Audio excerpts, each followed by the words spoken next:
Two moms, two marketers, two women new to the financial industry. They have a lot of questions. That's why they're bringing in financial experts to educate all of us here on A Penny or Two for Your Thoughts.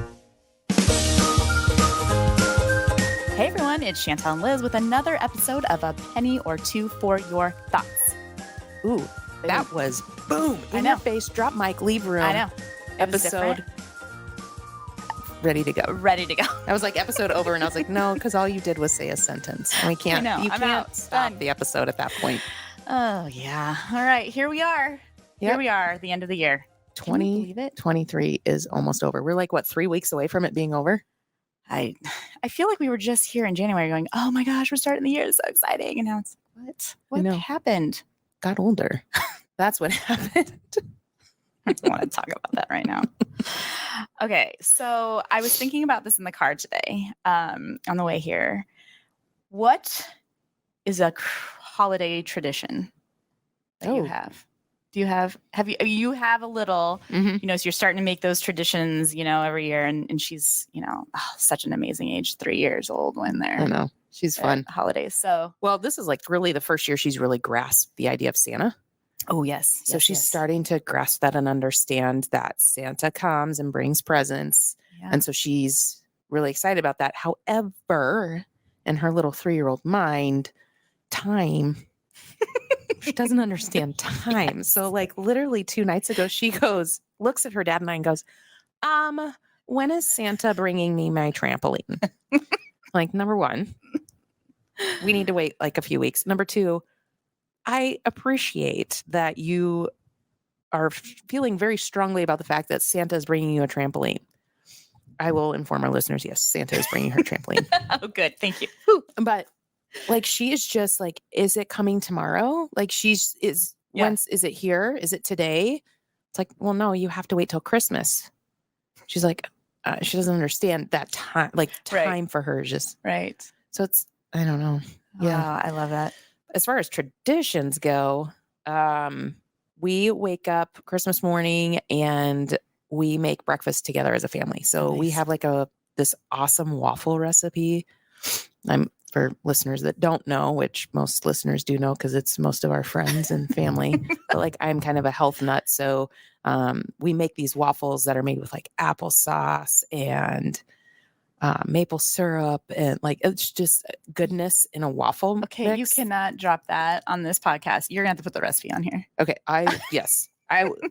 listeners, I will get the recipe out. Yeah, you're gonna want it, everyone. They're amazing waffles, and they're so good, and they're very filling.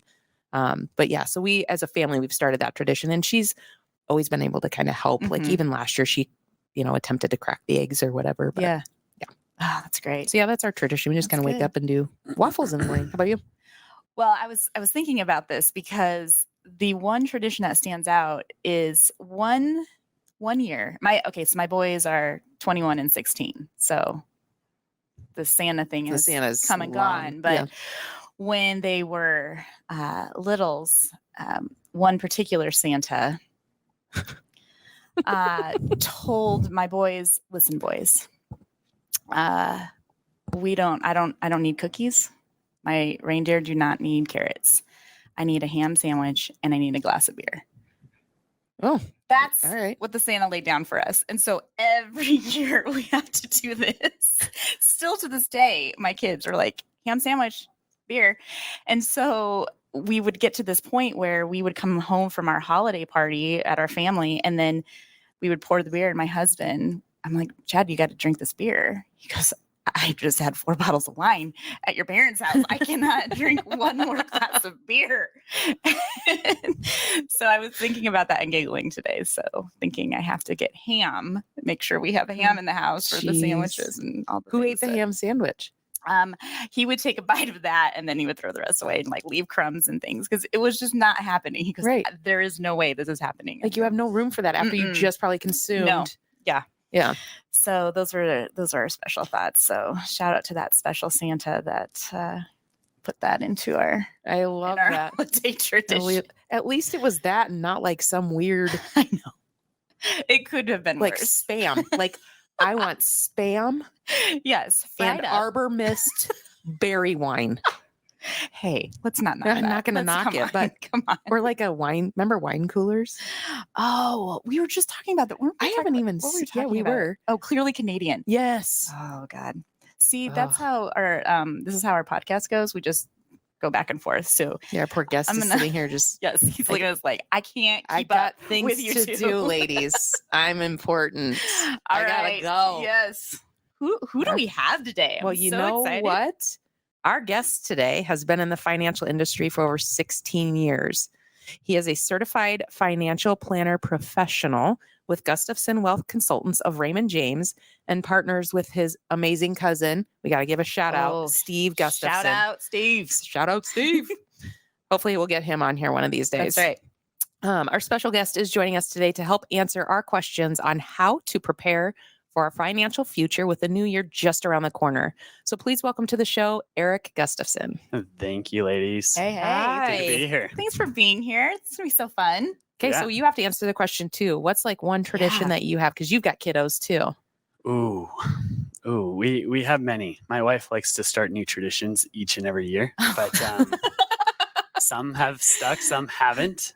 We definitely stick with the ham meal on Christmas Okay. and getting together with family, going to Christmas parties, going to church, Yep. going to the plays, doing all of that. the But things. yeah, all the things. The Christmas season and holiday parties are all just kicking off. There's quite a few coming up. Yeah. Yep. Yeah. Do you Yep. guys do the matching pajamas? That wasn't a thing. Oh yeah, we do. So oh, you that's do- okay. That's another tradition. Yeah. We do matching pajamas. Yeah. We've never done that. No, not yet. The one I don't know if you call it a tradition that has taken off in popularity that I'm not a fan. I have Ooh, no this is problem gonna be saying good. I'm not I a fan. can't I wait know. to hear You this. can tell there's not a lot of things that bother me, but this elf obsession, Oh. Oh, the elf Uh. on a shelf, and I held off for so long, and oh, is it in your Then- house? somebody gave us one, Oh. Mm-mm. and then another one showed up, and then now Oh. my kids are asking where it is, and I believe my oldest knows,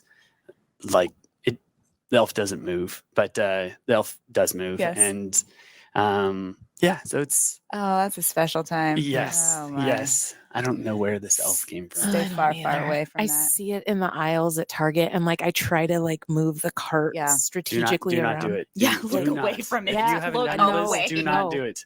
No, and my husband joked because we were at I think we were at Walmart the other day, and they had Snoop on a stoop, Oh, and I did kind of laugh because there I was are like, some funny ones. I feel Some that like I probably shouldn't say. It's a whole different podcast. Yes. We'll invite you to that. feel like that one would be really funny to have in the house, Yep. but since especially because she likes the Snoop. As Snoop Dogg put out like a whole kids album. Oh, Have you heard yes. of that? I haven't. Okay, so he's done a whole kids album with like kids songs. It's actually really good and cracks my husband and I up because we know the note. We know Snoop Dogg is Snoop Dogg. So to hear him sing a kids song and give them affirmations or cleanup song, that's Augie's favorite. It's hilarious. Like as a parent, I'm sitting back laughing because I'm like, this is That would be good. I'll have to check it out. yeah, Yes. it's Doggy Land. Okay. Yep. Shocking. Okay. I know that it has dog in it, but we Oh. should probably jump into why our listeners actually Be want to tuned hear in. about this Yeah. checklist. So we started thinking about how we wanted to end the year and our last episode of the year, and how do we prepare for the coming year? I mean, we're always like diets and I'm going to take better New care Year's of myself. resolutions. And do we all look at our financials and do we all look at our investments and all the things at the end of the year and prepare ourselves for the new year? And I thought it was just really intriguing and something that we should dive into. And so we know that you have a checklist for us. And we don't I have do. like prepared questions. So we're really excited for this episode because we're just going to really listen, it. listen, Uh oh. Frightening. and just throwing questions as they go. Right. Right. So talk us through what an end of the year financial checklist could look like for our listeners. Yeah. So our team, we have a checklist that we show to clients, and it's quite comprehensive. So I don't know if we're going to get through everything Yeah. here, but I mean, I guess I'll just kind of dig in. It's have 15 items on there. Yeah. Might have a couple bonus Okay. items All right. later, but really starting off in many of this, I would recommend individuals, clients, everyone start maybe towards the end of October, Yeah. not December 25th or Yes. anything like that. So getting on it early is key. But number one, I would say check in with your financial advisor. If you have one, go talk to them. Things change, markets change, everything like that. So Right. they can just kind of, hopefully they're on top of what's going on in your world and the financial market. So talking with them. But number two, some are very familiar with and others are not as familiar with flex spending accounts. If you've ever had one, they can be wonderful, but they can also be a nightmare. If you don't spend the entire balance by the end of the year, you've lost that money. Yeah. So find ways to spend it if you haven't before the end of the year. Number three would be if you're able to and you're looking for all the deductions you can, finding ways to maximize your deductible contributions. And this can be everything from employer-sponsored 401ks to traditional IRAs to health savings accounts to education savings accounts called 529s. Yeah. In Nebraska, it's called Nest. We've had our human resources team on an episode, and that is really people that you need to go to. Like, talk to your human resources. Don't wait till the end of the year. Again, asking those individuals that are really the subject matter experts, right? Yep. Yeah. I'll sneak in one of the bonus items on there. It's just making sure you've completed your open enrollment. So Yeah. doing that, it's shocking how many people forget or wait till the last day and put that in. But there's a lot of really important financial benefits that they put together packages for their employees on. Absolutely. Yep. So Yeah. all of that. But in addition to the maximizing deductible contributions, something that is a foreign language to some and great for others is tax loss harvesting. So if available. New words. Yeah. All right. So it's a Tell us fancy- all about it. Yes. Yeah, it's I'll start off with saying I'm not a CPA, I'm not an accountant, but do understand that area well. And it's not applicable to your retirement accounts, anything that is kind of tax sheltered, but anything that's a joint account, an individual account, a trust account, many of those, if you have losses, you're going to want to have this conversation with a financial advisor, or if you understand this, doing this mindfully, but just it's an opportunity to sell a position and either some replace with a similar company, some take that as an opportunity to completely get out of that stock, fund, Whatever that is. Yeah. anything like that. And you can get back in after 31 days and have the position, then you can kind of use that write off against your taxes. Yeah. So if you have income, it cancels it out and you pay less taxes. Very good. Yeah, saves you money. One of the things that you had said earlier is, talking to a financial planner. So obviously you, and I think I jumped in way too fast into our podcast because I was so excited. Like, we didn't even talk about how you even started in this role. Like, I have two questions. Want to know all the things from that perspective. boy. Why this attracted you to this industry, and two, is there a certain time in your life that you should be getting a financial planner Okay. involved in things? Two parts. I know, right? Make sure I get So- to the second part. All right, I will. I'll remind you. So my story, if you will, I'm one of those that I knew I wanted to be a financial planner, financial advisor since I was preteen, 11, 12 years old. Wow. It really came from watching my dad. He was a great dad, but he did not really understand how money worked, didn't understand how to grow investments, didn't understand the tax side of things. And I really took from that, I need to learn as much as I can and just get money working for me and doing that. And actually purchased my first stock when I was 12. And the financial advisor I purchased that through, it just so happens to be my cousin and business partner, Steve. Oh my gosh. my goodness. And so good. yeah, I want to say I think he remembers this. We haven't talked about it in years, but I want to say it started off with investing $200 or $250, and it grew to $350 or $400. And I thought that was the greatest thing ever. I did not do a single thing. I was making money when you're a little kid. It just, it's fantastic. And so just started tinkering around with interest rates and playing around with all of that. And so that's kind of where that's come from. On the flip side, as time has progressed, unfortunately, my parents have both passed at an earlier age, and all grandparents. So I've kind of had a fast track to estate planning education. Right. And so that's a big passion of mine. And I went to school as a business finance major and just Good for you. stuck on the path to here. In my head, I've only had the opportunity to meet Steve once. But Yeah. during this time, it was so impactful. And I just see you at like a family dinner or something going, hey, I'm a 12-year-old. What are you going to do? And he's like selling you stocks. Yes. I can totally see him doing this. And it's fantastic. Yep. I didn't live here back then. So I was out in Southern California, but yep. Steve's always been more like an older brother That's so to great. me. And so we have a really good back and forth and trust each other. It's key in a partnership. So good. Right. Yep. Right. Your second part of the question, Yeah. when is the best time to meet with a financial advisor, time of life, anything like that? I would say, the sooner the better. Obviously, you don't want to be a child. I would say post high school. But as you're starting to build your wealth, the key early investor, even if you're an older starting to invest, is just start and start Great building advice. that habit, even if it's a small amount, and getting that going. And once you start building that up, then start seeking out more and more advice, because it gets more and more complicated Yeah. the bigger the dollars get. And do you see this even outside of like the typical 401k investing, like invest even more outside of that?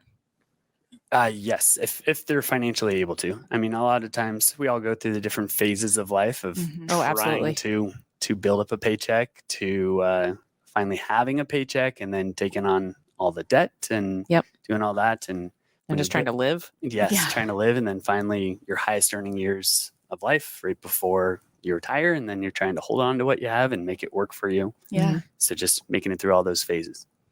Yeah. That's what I got. All right. I love it. So back to the checklist. Okay. So I think we were on the fourth item on my my list. Yep. And that is, of course, check in with your accountant. If there's any extra tax deductions to consider, as well as if you have any gifting or charitable giving to do. So this goes to another level if you happen to own a business, but I'll say the average person that doesn't own a business, just checking in is a good thing. You don't even have to be a multimillionaire checking in, because saving yourself a couple $1,000s can be a big deal. Absolutely. Yep. And let's see, number 5, reviewing your retirement progress. And just, this is part of that conversation with financial advisor, or if you're going it alone, trying to do things yourself, you may want to consider rebalancing your portfolio. Markets change, economies change. We've all seen lots of changes in the economy over recent times. Yeah. And we always mention on the podcast, it's never too early for that either. It's to think about your retirement, right? It's so difficult when you're 20 some years old. I'm trying to get that through my kid's head right now. I know it's hard at 21 to think about retirement, but it truly is so important to kind of just prepare yourself. You never know what's ahead. So, and just kind of getting your arms wrapped around what it all means. It's very true. There's some really powerful examples out there that can show young individuals, if they start early, even at a modest amount, how much that can grow with compounding. Yep. And some people that catches their fancy, others it does nothing for them, and they play catch up later in life. Yeah. But, I can certainly shoot you some stuff for your kids if you want. Yeah. $50 a month. Right. It doesn't have to be much. It adds up. It does. Just have it in your checking account so it actually transfers over. Mm. Yep. Oh yeah. Oh yeah. That was probably the best advice my dad gave me when I graduated college. He says, the one thing I want you to do when you get that first job, I want you to go in when you get all the benefits and everything. I want you to move money to that retirement plan, whatever that looks like. If that's $10, if that's $20, whatever you can do. He's like, and then every year work your way to get yourself to match. He's like, because as soon as you're to that employer match, if they offer that, he's like, then you're doing good. So that was like the best advice. Yep. That is great advice. Yep. Give up some fast food. Yeah. Yep. He's like, you don't need Starbucks every morning. And I would tell anyone this, whether it's through their 401k or 401k retirement plan plus IRA, those that, especially with younger investors, I hear of their aspirations to be multi-millionaires and they get rich quick and all of that. The vast majority of people with true wealth, they're saving a minimum of 10%. That's the minimum. So the conversations I have with individuals saying, well, my employer only matches 3. I'm just going to do 3. It's helpful. It sure is. Yeah. It absolutely is. And I'm not knocking that by any means, but if someone wants to be truly comfortable and possibly retire on their schedule of what they have in mind of stopping to work, try and get to that 10, 11, 12%. Yes. Right. Yeah. Absolutely. Right. Because you got to you might have to make some sacrifices now. Right. If you want that reward later down the road. Absolutely. It's true. Great advice. It's true. All right. Back to the checklist. Item 6 is really reviewing debt and pay down debt. So there's some that are debt adverse and they never take on debt, never pick up credit cards, never do loans. And this is not an item for them. And others, this is their entire life. They are picking up debt everywhere they go and just have to steadily work on spending and budgeting and all that. But just review your debts. Yeah. Prioritizing typically the highest interest rates first. Right. I have some investors that maybe that's not even the best plan for everyone of going, even if it makes the most financial sense, going for some of the smaller balances and just feeling that reward of knocking off the smallest debt. Yep. Just keeping that motivation of getting the debt down. Yep. A little at a time. Yep. It feels sometimes like you have just overwhelming and it's never going to go away. Right. And that's what we talk about at the credit union, just coming in and talking to us. I mean, we will sit down and figure that. I mean, whether it's debt consolidation or just whatever that looks like, to kind of just ask the question. Yep. And I think that's what we talk about so much is it's almost that I'm embarrassed to ask. I've got myself into this situation, and that's what we're all here for. When you're in the financial industry, you're here to help out. So right. Exactly. Yeah. Ask the questions, raise the hands, right? That's right. Yeah. All those good questions. Yeah. But item number 7, it really goes hand in hand with what we've already been talking about, but making adjustments to your budget. So based on if there's any major life changes, or if you, after looking at your debt, find that you're overspending, make some changes, cut some stuff out. Or if you've found that you've had a cut in pay or dramatic increase in pay, you can make those adjustments. And it doesn't always need to go to what can you find to spend the money on. It can be where can you save or invest in yourself, Right. put money away for later. Absolutely. Yep. Number 8 for those, I know in the past you've had some estate planners on here. Update estate planning documents, especially if there's been any major life or well-known legal changes that have happened in the past year. If you've just recently had it done, some attorneys may disagree with this, but I don't know that for the average person, if you just have wills and durable powers of attorney, it needs to be updated every single year. But you get into more complex legal documents, trusts, corporate agreements, anything like that. It's best to check on it annually. Yeah, absolutely. Right. Yep. Looking after that, item number 9, evaluating your emergency fund or liquid resources. Oftentimes when I'm meeting with new clients, this is one of the first places I start. They want to talk about, let's get money going. How can we make money, or how can we protect the money? And say, let's start with the base level, the emergency fund. We don't want you to need to steal from your current investment portfolio. If you come on hard times, make sure you've got an appropriate level of savings to handle disasters. They always come, usually when you don't expect them. Yep. And if you have a family, it's maybe not you, it's maybe others causing those disasters. Right. So, Right. So, I feel like the disaster that's in my house right now is my office that has all of the Amazon boxes that Oh my gosh. leads back up to the overspending yes. number 7. When he was Oh, talking yeah. about that, I literally was like, my husband's probably thinking, Oh, I know. Amazon. God. Literally came home to 6 boxes on the front porch know. the other day. They weren't all mine. Ugh. They were not all mine. But yeah, that's a big one. Yes. I'm amazed we all don't know our Amazon delivery I know. drivers. Yes. Because they are at so many houses daily. almost Especially like embarrassing. right now. So when Prime Day happens, and then you have Yes. Black Friday and Cyber Monday and all that. Those, In our it's house, embarrassing.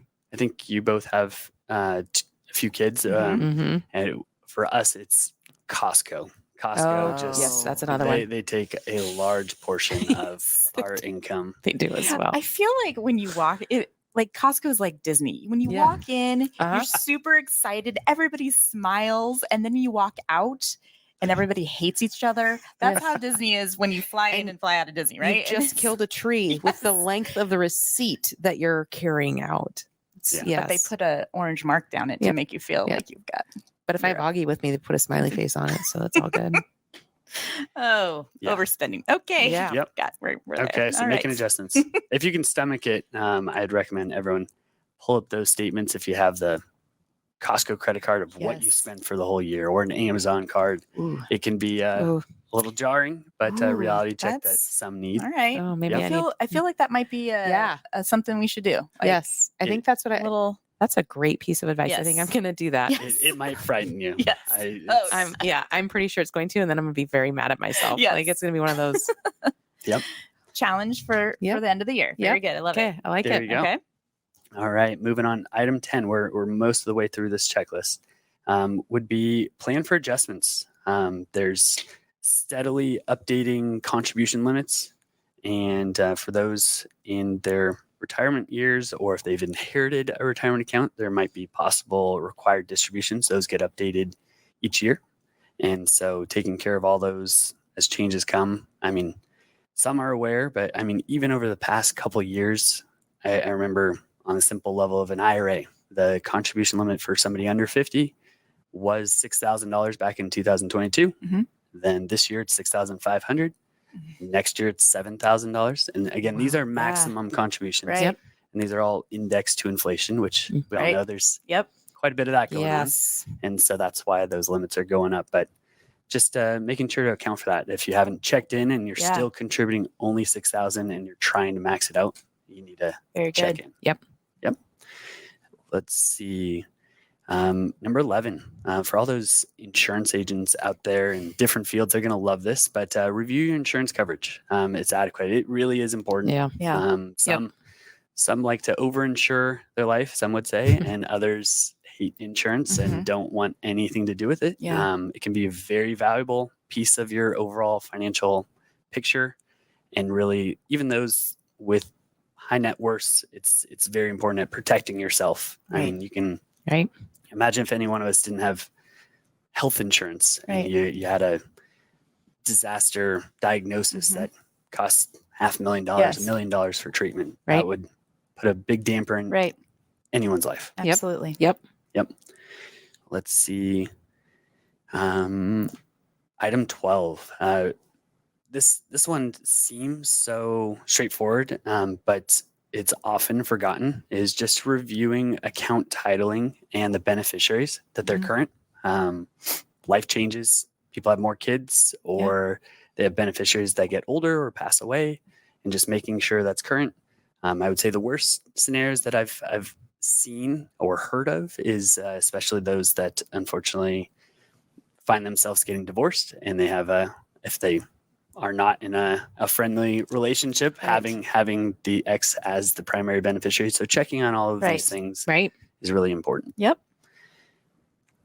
Item 13, check that your estate planning folder, or many these days have a digital file, is current with all your accounts. So maybe you picked up a new account, a new insurance, new checking account, anything like that, just making sure all that's there, because you may have track of all this in your mind, Yeah. but your spouse may not, or your family may not, if you are living alone. And so, but a big part I also add to that, and I've learned this, like I said, from family members passing, is really also updating key passwords. Yeah. I mean, so if you are keeping some of this stuff in a safe or a safe place, you don't need to this day and age, there's so many passwords. I mean, all of us have at least, I would say, Mhm. 100 passwords if you're using any form of digital, Yes. anything, every place you've ever shopped, Yep. everything. But the 3 key passwords I would say to have is for a person's phone, if they have a smartphone, Mhm. for their computer, if it's locked so they can get on there. And then the last one is for their primary email, because you can reset passwords. Say somebody Yes. passes away, you can get into all of it from that, because most people are not great at staying on top of remembering or storing all of their passwords. But Right. think of if either of Yeah. your husbands Yeah. passed away, how would you get into anything? Right. You don't know Right. I all know. their passwords. There's no way. No. No, not at Yeah. all. Yep. And it is scary because, I remember when we got married, it was like, you're going to handle this and you're going to handle this, Mhm. divide and conquer kind of thing. But yeah, and I handle the bills Mhm. and if something happens, he's, So jot down those 3. Yeah. I was just saying, I was like, I better okay. share. Yes, Yeah. I will. Yeah. So reminder again. Yep. Smartphone, Computer and primary email. and primary email. Done. So good. Yeah. For all those security folks out there, I mean, put it in a very secure place. Don't put it Yes. right on top Right. of your desk or No something. Post-it but- note. No. No. Yep. Not none on the of fridge that with the stuff. magnet. Okay. Yep. None of Got that. it. None of that. But For all your having friends it- to see it at your Yeah. holiday party. Yeah. having it for the person that you trust with telling all about your financial Yes. matters. Right. Absolutely. Great advice. Mom's logging into your email again.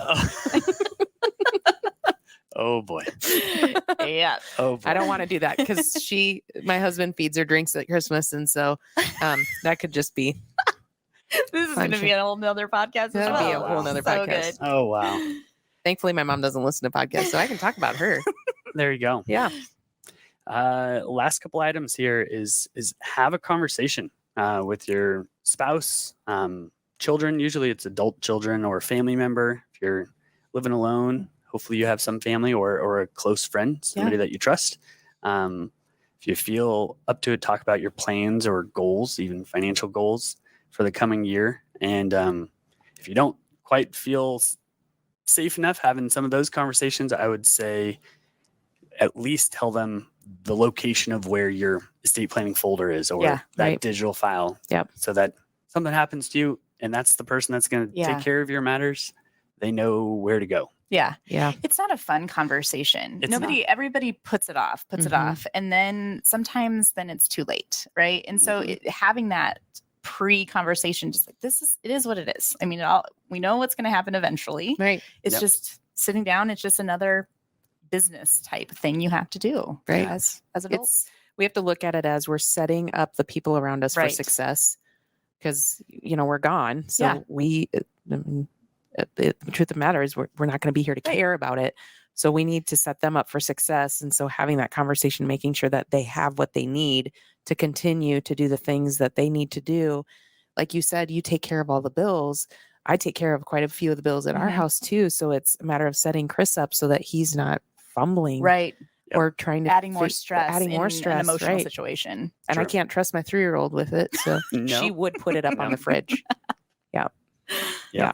And I will say, just from being in wealth management for the past 15, 16 years, talking with families, talking with individuals, especially for parents, if they haven't at a somewhat earlier age started talking about money with their children, they would rather do anything else other than talk about or release what they have to their kids. Sometimes they're embarrassed, or sometimes they don't. They're afraid the children will just start mooching off of them if they know how much they have. Right. And over time and time again, I have heard so many families like breathe that sigh of relief once they've had the conversation.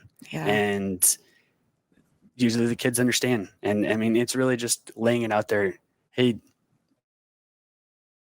just say we've gotten to this point by saving, or we've gotten to this point by not saving enough. And just so kids know if they're going to be financially supporting their parents or if they may have a windfall. Right. The unfortunate side, I've seen a couple cases of just where even adults have heard that, and they know their much older mother or father has a very sizable sum, and that is what they're banking on. That is not a great plan. Right. No. That's not an things- emergency savings. That's No. not a savings plan at all. Things can change. Yeah. So never, Oh, never, drastically. never go with that. But Yeah. Right. yeah, it's a good hard conversation Yep. to have for a minute. Absolutely. And hopefully we're not going too long here. But the last main one on our checklist is often forgotten. Just requesting a free copy of your credit report. I mean, many of us Yep. have credit tracking services for free. Different credit cards offer them for free, but just getting a copy, because it can really impact your world and your life, and you can find out if your identity's been stolen or any of that stuff from that report. And there's 3 different bureaus, and you can request them every year. Absolutely. So Such Yeah. great advice. yeah, there you go. There's this information. Honestly, it was extremely helpful for us today. Yeah. It's not always the most fun conversation, but I think it's very valuable, and it's something to just check in at the end of the year. Absolutely. Right. Yeah. So one of the things we didn't ask you to prepare for us, now that I'm thinking about I know. this. I just realized that too. Yeah. Uh-oh. So we always end our episode with asking our guests, what would be the one thing that you would leave with our listeners today? So a penny or two for your thoughts. So, Ooh. just to kind of wrap up the segment. Oh, wow. Things to remember or just to take away. Yeah. I would say the most basic but most valuable kind of financial advice that I think individuals of all ages could really take something away from is start saving as soon as you can. Mhm. It doesn't matter how small the amount is, just building that habit. And the second part is living within your means. Very good. You can do that. Yes. I don't care how low your income is or how high your income is. And there's people that make a lot of money and spend way more than they make. And there's people that make very little money and spend a fraction of what they make. Mhm. And it's remarkable. But just the simple principle of living within your means and saving, you can thrive financially. You can be charitable. You can give back and just benefit so many others, and just have that mental peace of mind to not have this weigh you down day in and day out. Right. Absolutely. Yeah, Very those would be it. So good. That's Yeah. such good advice. Yes. Thank you. I feel like I learned I A know. lot. Oh I my really goodness. I want to So go back and good. re-listen to this Yeah. episode, which is not very often that I do that. Like I want Right. that because I don't like listening to myself. But I'm like, this is so good. So I'm good. gonna make my husband listen to it too. I don't know if there's a way I can even send you the checklist, or they can reach out, put contact Absolutely. info or anything like that if somebody wants it. So Very good. Yeah. Thank you. Thank you so much. Eric, thank you so much for taking time out of your schedule to sit down and help provide our listeners with this great checklist, really to start off 2024 on the right foot. I know we're getting to it a little late. Would you recommend doing this in October, but it's never too late to start, right? I think our listeners will find this episode extremely beneficial. I know I have, just sitting here and listening and having the conversation. For our listeners out there, if you have any financial topics you want to learn more about, you can email us at apennyforyourthoughts@centrisfcu.org, and we'll track down the right expert to come onto the show. And as always, if you don't want to miss an episode, which we know you don't because we're really good at this, be sure to subscribe to our podcast and help other listeners find us by rating, reviewing, and sharing the latest episode. You can also follow Centris on Facebook, Instagram, Twitter, X, Elon, I don't know what it is this week, and LinkedIn. Or you can check out our website at centrisfcu.org, where we have a great blog full of wonderful information. Or if you just really want to chat with one of our amazing experts to help you get started on any sort of financial checklist for you, just give us a call at 402-334-7000. We hope you enjoyed this episode. And as always, thanks for listening. Thanks, everyone. thank you for having me. Thank you, Centris, for bringing this information out to everybody. Absolutely. Yeah, Anytime. absolutely. You can come back anytime. Anytime. Steve has a really high bar Yeah, to reach now. very So, high bar. Yes. Awesome. Thank you. Thanks, Eric.